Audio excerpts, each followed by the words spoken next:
Associated Press seems to be setting a little trend here, and they're on a roll, so I'm just going to go ahead and pick apart one of their more recent articles on the Israeli-Palestinian conflict in the Gaza Strip. The article opens up with tens of thousands of Palestinians live in the apartment buildings south of Gaza City. One of the residents, Keita Musa, 35, told the Associated Press by telephone that he saw 2 apartment buildings on fire. He was huddling in the basement of his apartment building with 25 other residents, including his pregnant wife and his parents. He said, "The gates of hell opened up.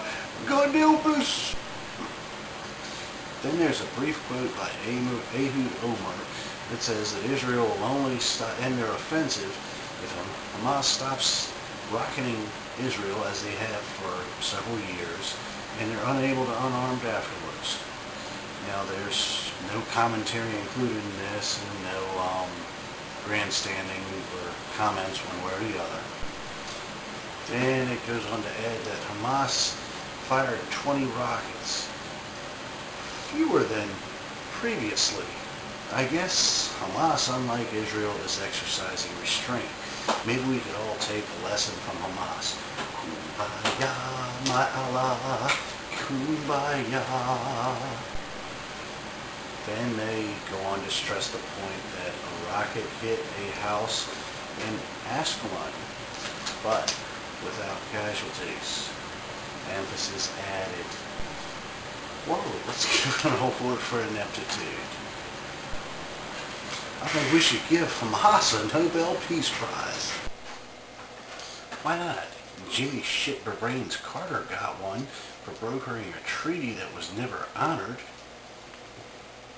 He allowed a communist country that was hostile to his own, to obtain nuclear weapons, and I use that term, his own, very loosely.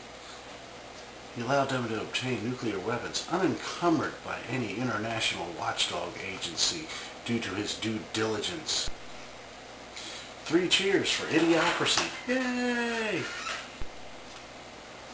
We then follow up with the Israeli military claims that Hamas has Iranian-supplied rockets. And they go on to say that the fighting, which began December 13th, has killed 900 Palestinians, half of which are civilians, according to Palestinian medical officials.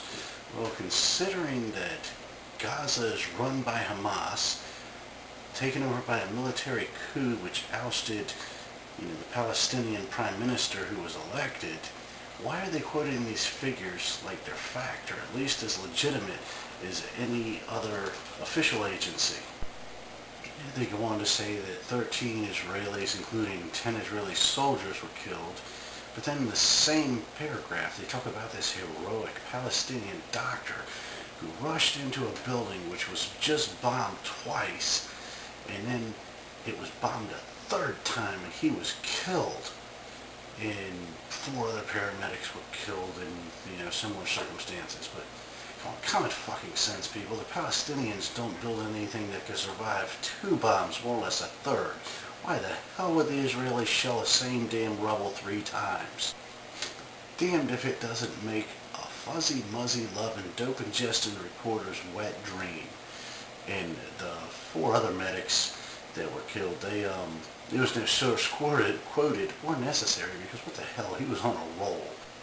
One of the issues of contention in the ceasefire that's trying to be brokered by Egypt is the Philadelphia corridor, which is a arms smuggling area. Now, the AP being, factual as they are, they must insert a disclaimer that that is a Israeli military label. I'm sure that the terrorists would have picked a much more sensitive one, such as the corridor of the annihilation of the infidel.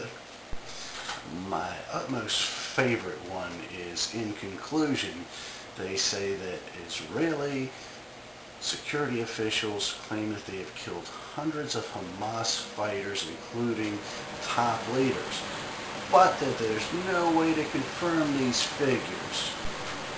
I mean, he did such due diligence on confirming whatever the fuck the Palestinians, the Hamas terrorists, or anybody else that was a non-white, non-Jewish, non-pro-American or pro-Israeli individual said.